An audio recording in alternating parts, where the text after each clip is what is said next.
So I was on your story, and you made a good point today. So we're talking about home ownership and real estate investing, and some people say that it's cheaper to buy than to rent, right? But you don't equate for all the expenses that comes with home ownership, right? So kind of talk about your experience and everything you're dealing with, and the positives and negatives when it comes to ownership that you need to be aware of going into that process. Mm-hmm. So when you're an entrepreneur, right, the number one thing that you want to do is you want to beat the IRS at their game, right? You're like, I want to keep as much money as possible. So when I made my first 6 figures in 2016, and I bought my first property in 2018 going into 19. And at the time, I thought like the best way, to really capitalize on entrepreneurship was I'm going to write everything off, right? I need a accountant that's not scared to go to jail. So we're going to finesse. We're going to finesse these numbers. We're going to figure this out, write off every little thing because I'm not trying to give the government any more money, right?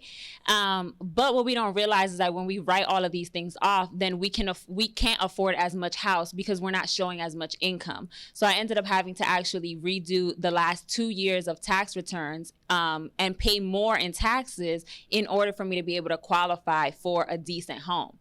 In that process also, when I started investing in real estate, I knew that I wanted to not only have equity, but I also wanted to decrease my lifestyle and decrease my expenses. So I did something that's called house hacking. Are you guys familiar with what house hacking is? Yes. Okay. No? Who said no? Okay. Okay. So house hacking is basically when you purchase a property and you live in like you can purchase a duplex, for example, and you live in one side and then you rent out the other, and the other side would essentially like cover your mortgage, so you're living for free. So when I lived in Atlanta, I had a ranch with a basement, so I lived in the basement apartment for free, and then my tenants upstairs paid my mortgage and a little bit more income. So I was winning on 2 fronts, right? I wasn't paying rent, but I was also collecting a little bit of cash flow. So that was super important because, again, as an entrepreneur, I'm trying to keep as much money in my pocket as possible. But what happened? I bought a house that I was, girl, we be watching HGTV. We about to fix the bathroom. I thought I was Scottie out here. I really thought I was going to be out here changing the world. Baby, the sewage line broke. My basement flooded. I had like all of these like crazy expenses. So I became house poor, what we call house poor, in 6 months. So essentially I got like $20,000 in debt trying to like get all of these expenses and fix my property because I just didn't know. My realtor at the time didn't get me a warranty. My lender just basically like kind of put me through the process. So when I say like community is important, that's what I mean, because buying the house is one thing, but figuring out how to pay the mortgage, how to pay for, expenses, if anything breaks, all that stuff is on you. And when you're an entrepreneur and sometimes your income isn't as stable, it can be really difficult to catch up on any repairs and renovations that you want to do, as well as also just like be able to afford your lifestyle. So it was very ghetto for a long time. But eventually I got out of it, and then I bought my property here in Dallas and I Airbnb'd that one. Man, it sounds like a horror story right there. I'm not gonna lie. We'll go to Amber next. So real quick, raise your hands. How many of you guys are just sole entrepreneurs full time? Okay, cool. So Amber, let's talk about this. How does entrepreneurs get into home ownership, right? Because typically when you have a job, you show 2 years, proof of income, et cetera. But what's that process like for entrepreneurs? So there's a number of ways. Me and Will was actually just talking about this because Will purchased a house through me as well as an entrepreneur. So it just depends on how you file your taxes. We can do bank statement loans, right? And different banks offer different down payments for the bank statement loans. So it just depends on what the bank is offering. Greg, what does your bank offer for bank statement loans? What up, y'all? So I'm a mortgage broker, local in Dallas. To answer Amber's question, if you are an entrepreneur, a lot of times what happens is that when you make a bunch of money, you want to keep it from the IRS to keep as much money in your pocket as possible. So what happens is that, thank you, baby. So what happens is that because you write off so much on your tax returns, the mortgage company doesn't feel like you make enough money to support buying a house. So the solution is to get a bank statement loan, which is where we'll use your bank statements. We'll see the money that's coming into the bank account, and we'll use that to qualify you for a house. Usually it's 10 to 15% down. Okay. As long as you got 10 to 15% down in the bank statements to support your income for 1 to 2 years, you should be able to qualify. And then you can do an LLC. With an LLC, you take 2 years of your income, you average that out, whatever that is, they do their configurations, algorithms, and tell you how much house you can afford, depending on your credit, what type of product that you're using. And when I say product, I mean FHA, conventional, VA, USDA, whatever product you're using to purchase your house. And I mean, I'm in the process of purchasing a house. So the way that works is, for me, I actually have myself on salary. So with me having myself on salary, I pay myself an allotted amount. Whatever my business doesn't spend rolls over to my income. They average out those 2 years. And that's how that works. Whereas a person who has a 9-to-5 job, they just go with your offer letter or what your paycheck says. So it's just a little bit different. But if I'm not mistaken, I'll let Mike answer this one because he's also a lender. They're a little more lenient now with entrepreneurs purchasing. Am I right? Okay.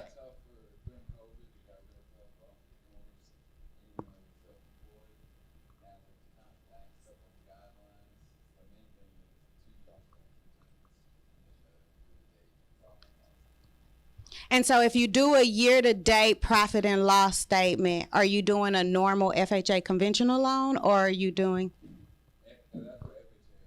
Okay.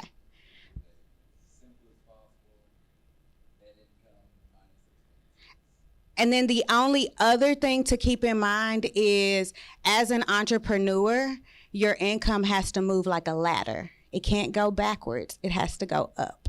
It can stay even, but it has to show that it's progressively moving. So that's the other thing with entrepreneurs. So elaborate on that. That means I can't have a bad month, or what you trying to say? I mean, it ain't about the month, it's about the year. It's about the whole year. So like, for instance, I could use me as an example. I took June and July off, but the government don't care as long as at the end of 2022, I made more than I made in 2021. So that's how that works. So like, you have to be strategic on your write-offs. I don't ridiculously write off because, like I said, I have a CPA. I put myself on salary. I pay the IRS religiously, and I hate it. I pay them, self-employment taxes. I have employees that work for me, so I pay employee taxes. They get a lot of money. And then at the end of the year, whatever the overage is, they tax me on that, and I just pay a lump sum so they don't tax me for setting up a payment plan. Gotcha. Thanks for sharing. Real quick, we'll go to Will, Scottie, and Porsha. But do we have any CPAs in the building? Raise your hand if you're a CPA. Okay, no CPAs in here. Trying to get y'all some business. Because I need one if y'all know one. Will, Scottie, Porsha, let's get into this. Okay, so I'm an entrepreneur. I got some money. I got a loan now. But what makes a good investment property? Like, what do you guys specifically look for and realize that's a good investment, whether it's land, whether it's a fix and flip, whether it's long-term investment? What do you look for to find a good investment property? Yeah, that's a good question. Before I get to that question, I kind of want to tap on what Amber was last speaking on. So like, it's different ways to think about like attaining a loan, or like a loan to live in as an entrepreneur. So most people came, I'm assuming, because you have aspirations, or maybe you already are real estate investors, right? Am I right, wrong, indifferent? Take a poll. Own real estate Or own real estate? Want to own a house, want to be a real estate investor. And so how many people have aspirations of owning a house or being a real estate investor? Let's take that. About 50-50. Okay. Yeah, 50-50. So I think it's multiple ways in which you can answer that question, right? So me, I'm a real estate investor and developer, right? And I'm in the process now of building my, my dream home, custom home, whatever the case may be. So my approach to obtaining that loan is totally different, right? It has some similarities of like being an entrepreneur because I am an entrepreneur, right? But I take a different approach, right? So my approach is, because I have the experience as a developer and a builder, I can obtain my loan a little bit differently. And at some point, each and every investor in here, you're going to start doing deals, right? Whether you're doing fix and flips, right? Whether you building a house, new construction ground up, whatever your flavor is, that's your flavor. Airbnb don't matter, right? So like there's different ways in which you can get into these loans to build them yourself with your hard money lender or even like your bank. So like it's important to build those relationships with those hard money lenders and those banks. So like, a lot of my financing comes from hard money lenders. They may charge a little bit more higher interest, but what I do is I refinance back out of that and I can get into what's called a rental loan, right? So as an entrepreneur, you can get into a rental loan and quote unquote rent it to your mama, right? Whatever, right? I'm just... With hard money loans, what he's saying is you have to have that portfolio to where once you have the portfolio, you can borrow money with 0% down, or you can borrow money with as little as 5%. I wouldn't say like 0% down or 5% down. It just depends on the equity that you have in the deal, right? So that's kind of segue into like the next question, right? So when you're looking at a deal, right, any deal, whether it's for yourself or whether it's for flipping and making that bag on it, right? You kind of want to look at what's the equity position, what's the equity play, right? So like if I buy this piece of land, let's just say we doing ground up new construction. I buy this piece of land for back in the day, Scottie and a lot of these other people can tell you land in South Dallas be $1,000, $1,500, $5,000, $10,000. But now it's $65,000, $100,000.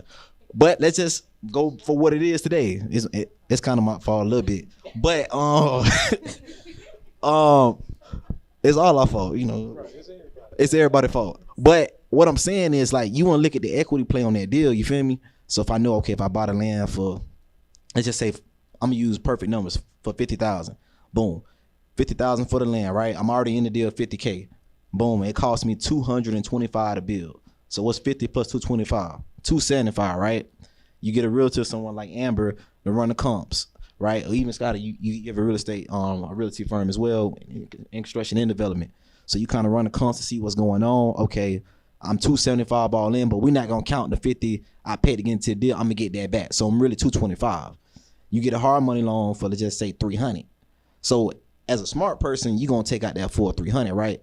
Because how the IRS work, which I try to teach people is you only pay taxes on what you actually get once you close that deal, on once you profit, right? So if you sell it for 500 and you got into the deal for 300, I mean your loan was 300, you got to pay 200 bands in taxes. Don't nobody want to do that, right? I know I don't.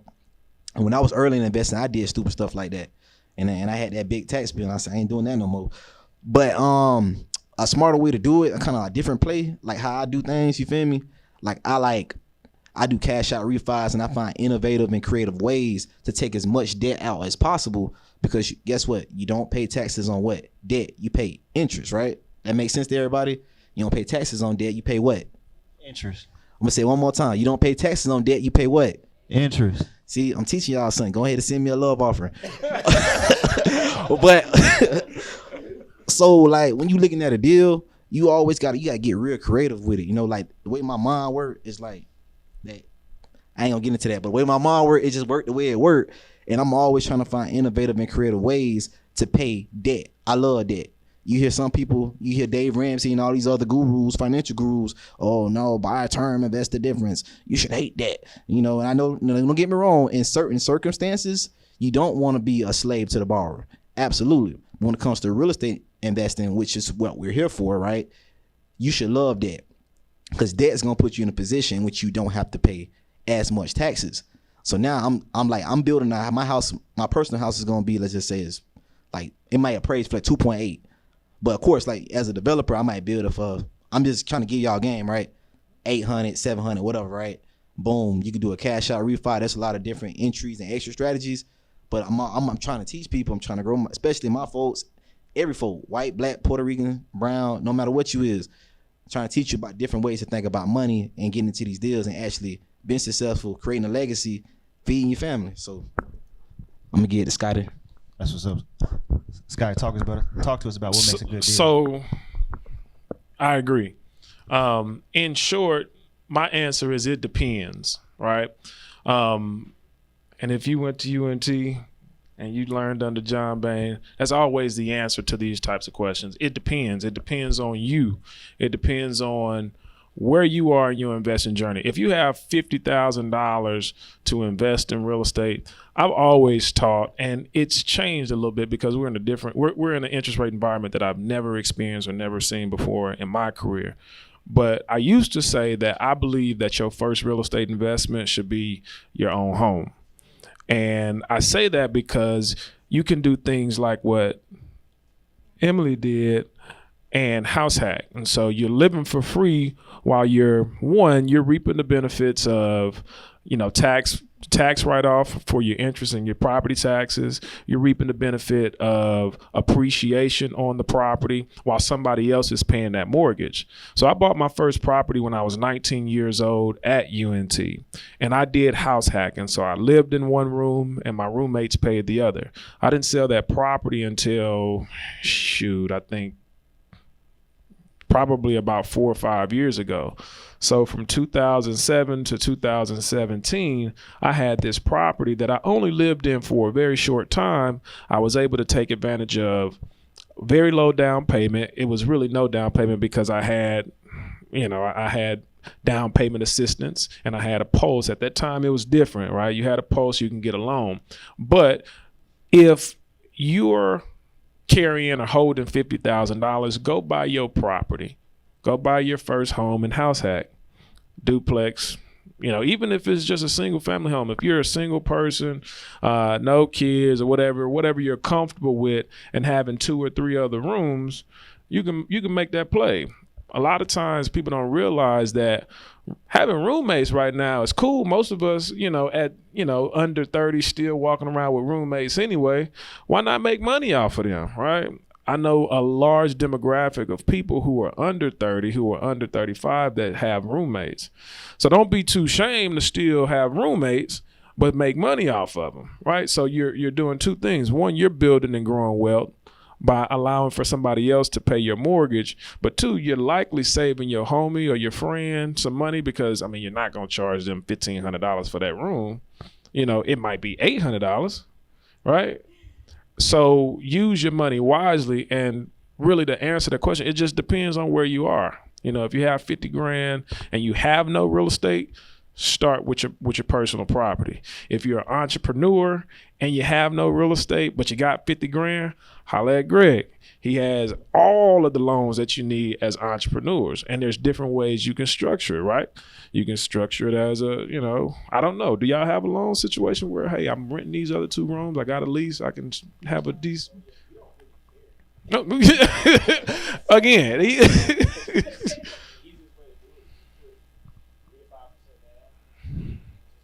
And just rent the rooms. Yeah.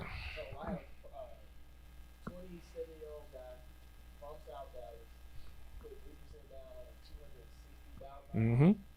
But before we got to closing, we already had 2 of the rooms leased out, executed lease contracts. Yeah. He rented each room out, I think it was $750 a room. The mortgage was only $1,400, so he got a $100 mortgage payment. He's 27 years old, single, no kids. It don't take a lot of money. I think he only had like $5,000-$10,000 that he brought to the table. So he's living for free. He bought that property. That was 3 years ago. We've seen what happened in values over those 3 years. So he's rode that wave. He's likely gotten back a much larger refund check because he now has tax write-off because of mortgage and all that other stuff. So again, it depends. At the end of the day, I think what we're trying to establish here is that with real estate, there's creativity with how you approach and how you finance this. And so there's no one way to do a deal. It's not a cookie cutter process. And so, I'll say that what I was about to say for another question, but yeah, it's many different ways to skin it. And so that's why it depends. It depends on where you are in your journey, in your entrepreneurial journey, and your investing journey. It just really depends. And so you just got to sit down with the right community and the right team to make certain that it makes sense for you. Does that help? Y'all picking that up? That's what's up. Porsha, I want to ask you the same question, but also know you specialize in land. Yes, right? I do. So kind of talk to us about, that process, and even, looking to buy land, and how do you kind of tell if that land has equity and have an idea for it? We talk about investing creatively, right? So talk to us about what you have in mind when you look for buy land.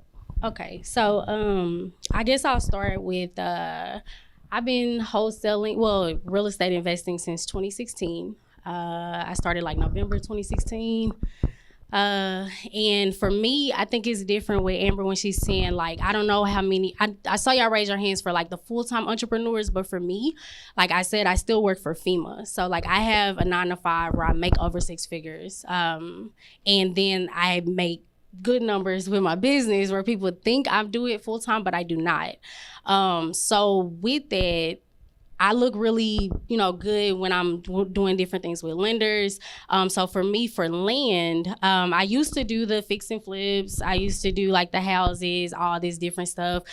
Just not my ministry. It's not my cup of tea. It's a lot of work, and it's just not something I like to do. I got my first land deals in Oak Cliff off Bonaire in 2018, side by side. Got all 3 of them, and it was the easiest thing. Like, I just called them and they were like, what? Like, we don't care about no land, like whatever. And just like, whatever. And I was like, okay. Like, and I got all 3 of them under contract. I think I got them under contract at the time, cause it was like, 2018, maybe like 15,000. I think I sold them for like 25 each. Yeah. So like after that, I was just like, oh yeah, we about to switch gears, like all land. So like that's all I pull. I'm in 11 counties in DFW, and most of it, when I pull it, I have a team that does my calling for me. They do the texting for me.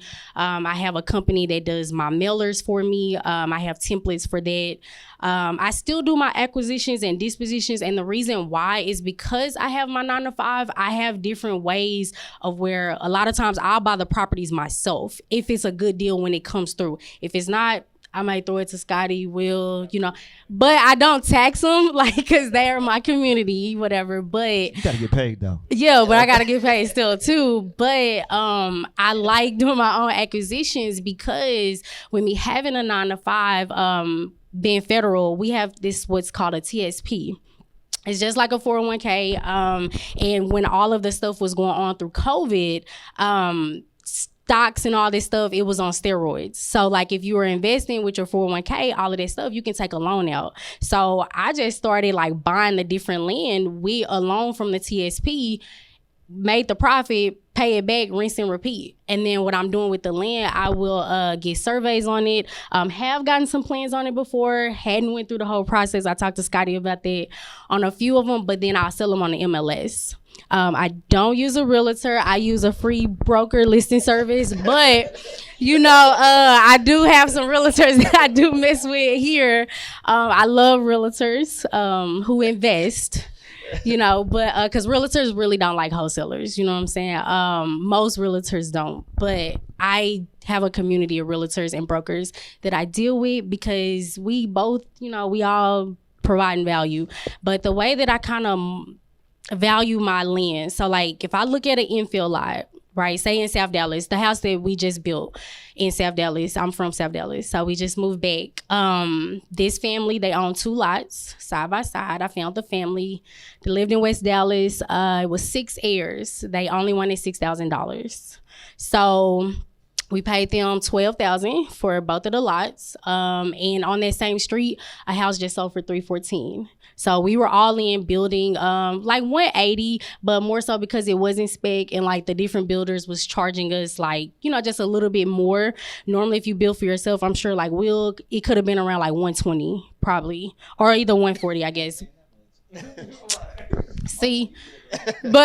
Okay, so anyways, well, it was like $180,000, and then like I said, we paid the $6,000, but our house is appraising at around like, I think you said like $280,000 or like anywhere from like $280,000 to $300,000. That's what they're telling us, because the house sold for $314,000 down the street. So that's kind of how you have to like value it with land. Some wholesalers and investors, they'll look at the other land that's being sold, and that's cool if you are trying to like resell the land. But if you're trying to build, you have to look at the new builds. You know what I'm saying? Like what's being sold in the area. So like, well, that's how I do it anyways. But I look at land as being sold as well. I've been getting into acres. I have the 13 acres under contract for $48,000. Scottie tossed me that one. So you getting that deal, Scottie? yeah, when That's crazy, man. when we closed that one, you know, that one's pretty good. But you know, I'm getting into the acres more because I really want to develop a subdivision. That's kind of my next thing that I want to do. So. But you just got to look at the properties around and what's going on, like the growth. You know what I'm saying? Like, is jobs in the area? Is development coming? You know, what the city got up their sleeves, you know what I'm saying, of what's coming to the area. And that's how you know if land is good or not. But, I mean, I don't know. Land is always good to me. Like, I think. That's what's up. I have another question before we start opening it up. Does anybody have any questions? Okay, man. So I'm going to ask this question going to you, and then just raise your hand if you have any questions. I guess what I want to know is, from y'all experience, what is like one thing that y'all see that holds people back from getting into home ownership? Is it their credit? Is it not having the finances? Is it the documents? Like, what do you see that people are doing wrong to even get into home ownership? That way, you know, they can work on that today. Fear, fear, really, and analysis paralysis. So the simple thing is this: people. Let me take a step back. Buying a home is one of the largest investment that most people will ever make in their lives. So I understand how it could be a really intimidating task. But there's so many resources. There's so many people that have the information, have the knowledge, and just are ready to help people find a house. People paralyze themselves with fear. And when I say that in most cases, you can get into a house, in most situations, you can get into I am not lying. There's a loan product for just about everything. And just because one lender says no, that doesn't mean no forever. That might mean no right now, or that may mean I need to holler at another lender. And so fear paralyzes us. And then it used to be, hey, the lack of information. We can't say that. We in a world of Google, TikTok, Instagram, where information is coming at us 100 miles an hour. So there's enough information, but I really think it's fear. And then just hearing no or hearing rejection one time, that it keeps people from actually doing what they need to do or really moving forward. I think everybody wanted to add to that. Yeah. Because like the information that comes so fast from us all the time. I see it a lot. I'm on Twitter like a lot. Like Twitter, you know, it's the Wild Wild West. But you know, I've been on Twitter a lot. But a lot of people, all the interest rates, this and this and this and that and da da da da da. Like, stop listening to all that outside noise. Just do it for yourself. Otherwise, you will never know. And like, even, you know, you go to Greg or you go, I'm sorry, I didn't know your name, but the other lender back there, they'll give you the blueprint if you're not ready right now. You know what I'm saying? Like, you have to, with real estate, like even with the marketing and stuff, like no, when I get a no, or like I don't stop, like they just get in the follow-up bucket. You know what I'm saying? Until like a person done told me no, they're gonna die in the house. Well, can we reach out to your kids after you die? Like, I don't know. I don't take no for an answer. Like, you know what I mean? Like, you have to get to the yes. And you can do that by going to different lenders all the time, but stop listening to all the groupthink. Because people do that all the time, like what you fake outraged about today. You know what I'm saying? Like, so it's like, just don't, I don't know, like, but interest rates are up, yes, but they're gonna go down too. So it's just, you know, I don't know. Right. Oh, no, I would say something a little different. Nah, what you said though was really good though. Like alluding to what she's saying is like misinformation is really key. You know, you hear it from the gurus, maybe it's on IG or, you know, conferences. Not to say that these people are, you know, have ill intent, but just I like to take it a step deeper, kind of like to what you were saying, Scottie, about like the fear. I think it's a lot of times, especially with black people and black and brown folks, it's that generational curses, right? This the lack of self-esteem or feeling like less than or thinking that maybe you're not good enough. Because I see it so much, like people can have money and still have low self-esteem. So it's not about having your bag together, you know what I'm saying?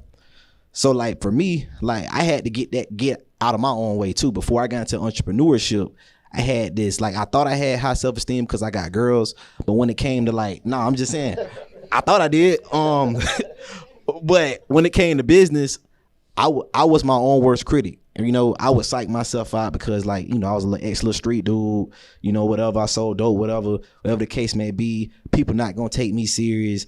I don't talk proper, woo. You give yourself a list of excuses of why you can't execute and do whatever the case may be. But at the end of the day, like, if God called you to it, he can call you through it.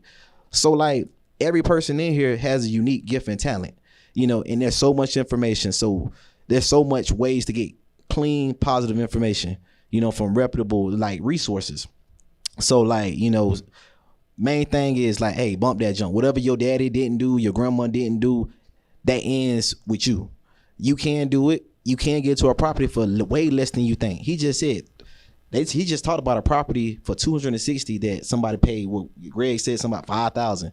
Like, it don't take as much as y'all think to get into real estate. And some people may not have 5,000, and that's okay.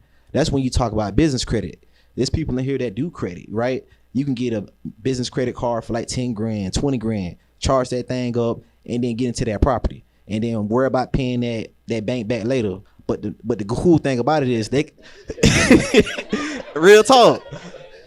They can't come for you like that. You know what I mean? You see what I'm saying? That's real. You should pay them back, but don't let paying them back stop you from getting your property is what I'm saying. Please Let's pay stay Frost on, Bank back. Please pay Frost Bank back. At least a sponsor, But get into that property. Like, I don't care what nobody say, bro. Like, it's not that hard. Like, when I first started, in real estate, I ain't know what I was doing. Don't let the fact that you don't know what you're doing stop you either. Because I hear a lot of people like, well, I don't really know where to start. I want to educate myself before I get into it. I'm like, heck no, I almost said something I ain't want to say. Bottom line is, just do it, bro. Nike. It don't matter what you don't know. Do it. Fail fast, fail hard. And I feel like experience is going to teach you along the way. And you're going to make that bag. Sooner or later, if you surround yourself around the right community, smart people, because I ain't the smartest person, but I know people who are smarter than me. Am I smart enough to be strategic and get those people in the room and be able to, power storm, brainstorm on how to get something accomplished and put whatever money I have to use so I can make it multiply times 5, times 10. And each and every person here can do it, because don't look at us like I don't know if y'all think we arrived or something, but everybody in here can do the same thing I'm doing. You don't need that much money. So I think culturally, our parents, aunts, uncles project. They project their fears on us. As women, when we're single, we think like, oh, we have to wait on a man. Like, it's a lot of things like that, and it's a lot of projection that happens when it comes to owning real estate, investing.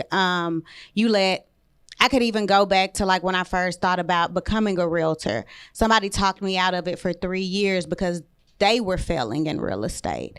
And so I let their fear hold me back.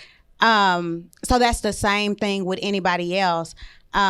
Your parents are project, even when you're purchasing, a lot of times what they'll say is, well, I didn't pay that much in mortgage. That wasn't what I paid. That's a lot of money. Well, we're in new times. People make more money. And we're doing better. We have more resources. So I think culturally, that's like a big thing for us, is the projection. What I find is that a lot of entrepreneurs want to delegate their autonomy and hide their ignorance, meaning that we're in an era as an entrepreneur where you feel like you need a coach for everything. Right? I need a business coach. I need a marketing coach. I need a this coach. I need a that coach. So any joker who done did something one time, wrote an ebook and can run a Facebook ad, now wants to coach you through a process, right? And I feel like often, especially with real estate, we rob ourselves of just using the resources that are put there to allow us to thrive, right? So why would I go pay a real estate coach or an investment coach when my realtor and my lender's job, right, what they get paid to do is for me to win, right? So now you done spent your down payment to get into a coaching program to learn how to do the thing, when you could have just got in the rooms and talked to the people who could have you to do the thing. So what I see most entrepreneurs do is like they run in circles trying to gather information so that they can come to the table with their realtor.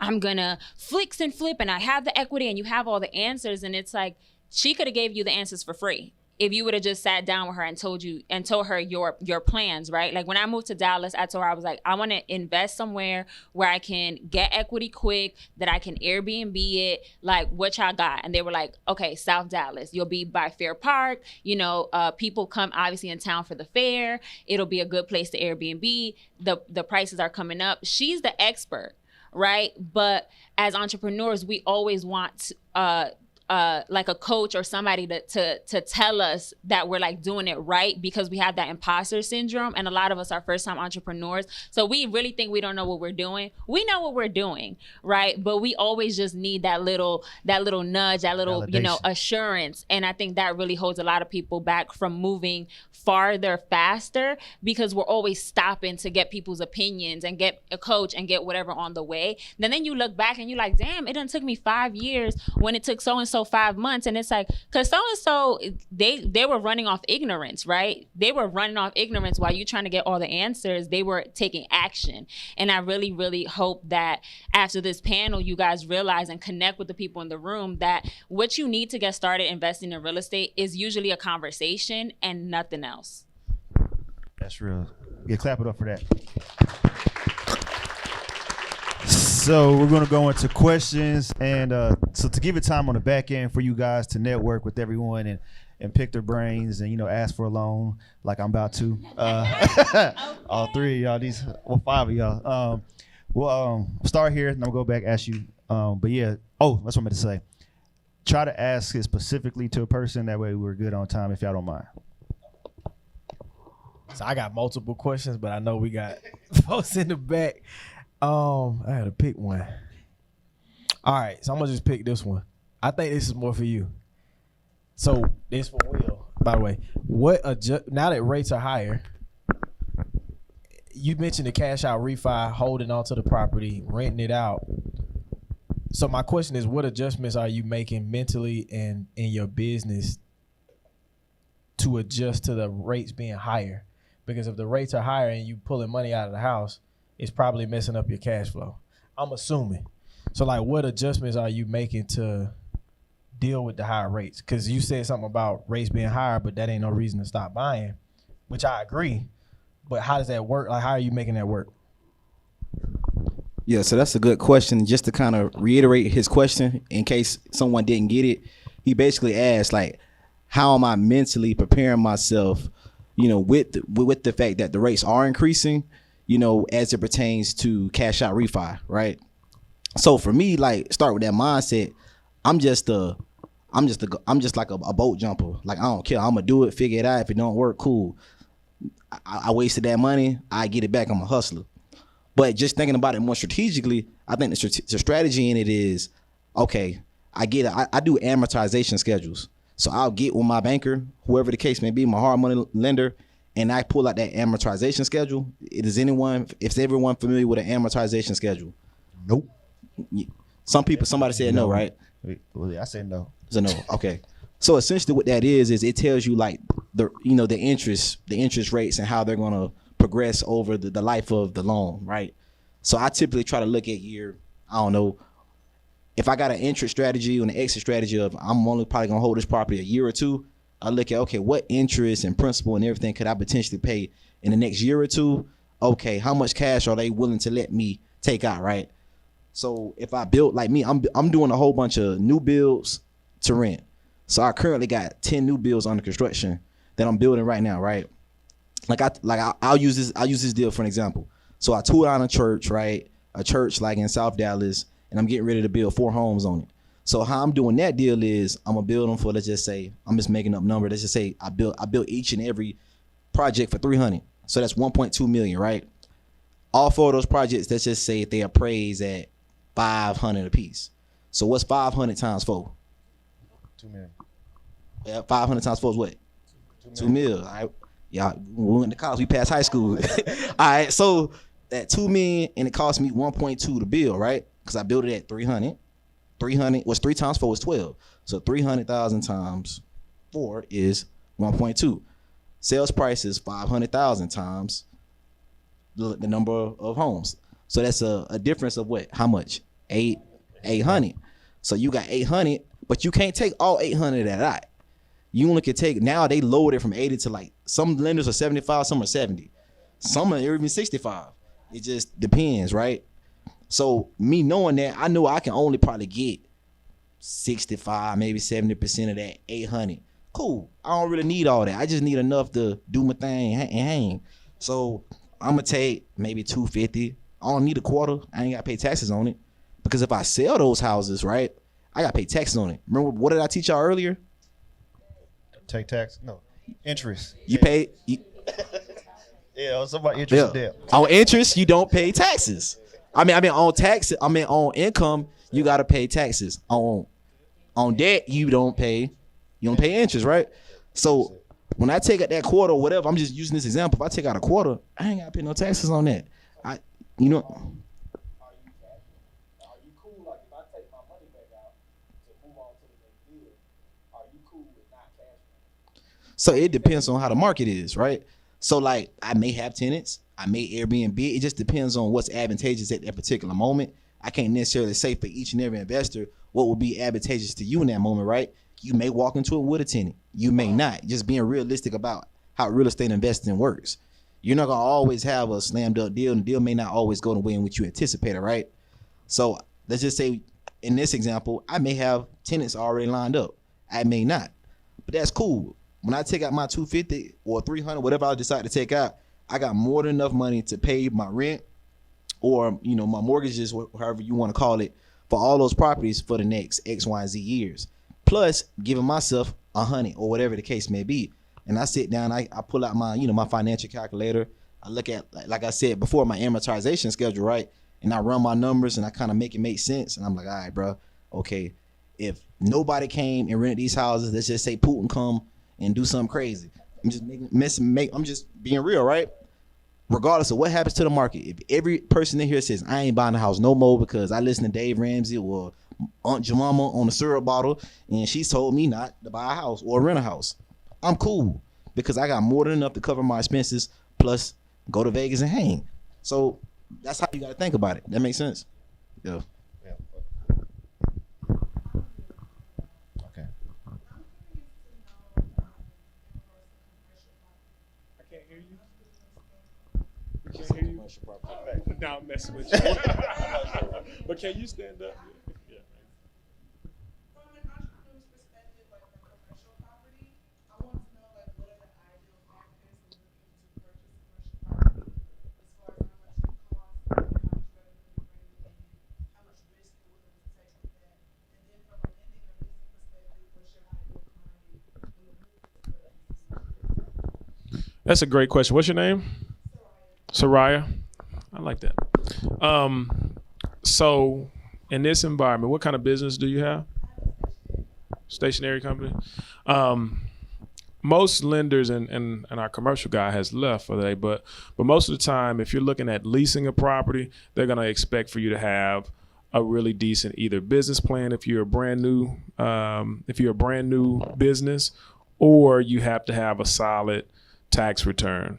So what these landlords are looking for is they're wanting to make certain that you're able to sustain that lease long term. Now, what that looks like is, hey, I have revenue that can cover, the $2,000, $3,000, $4,000 rent payment.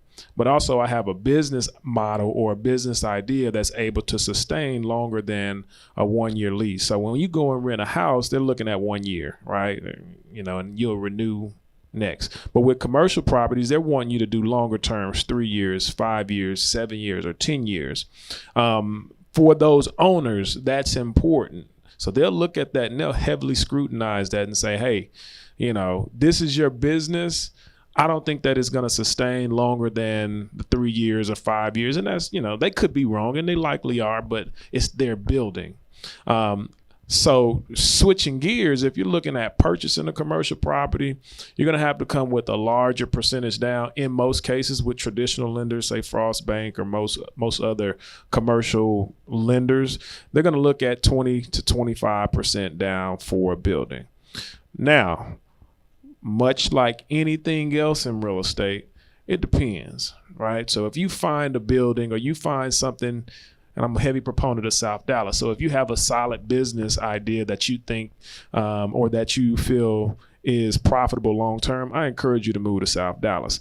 Specifically because, and when I say South Dallas, I'm talking about Fair Park, down MLK, not South of Dallas. Like I'm being very, very specific about the neighborhood that I want you to move to, because we need businesses that can hire in the community. We need businesses that can do some good things and are a product of the area. But because buildings are still so cheap, you can still approach it like what these folks have been talking about up here. So you come into a property and you look and say, okay, well, cool. I've reached out to this owner. I think the property may be worth $300,000, but I'm gonna make an offer at $150,000. You know, the lender will come in and say, hey, you know, we might can do something with that. There could be some equity plays in there. You may have a lower down payment than what you're typically required to pay. But ultimately, it just depends on the deal. If you're looking to lease, have your business plan together, have your financials in place, your P&L, your balance sheet, your cash flow statement, and make certain that you're able to sustain at least a 3-year lease. They're going to make you do a personal guarantor if you're not a large company a lot of times. So if you don't have any aging on your LLC or your company, they're going to make you do a personal guarantee. My pleasure. I know we had Jason next, and then I'll come to the next.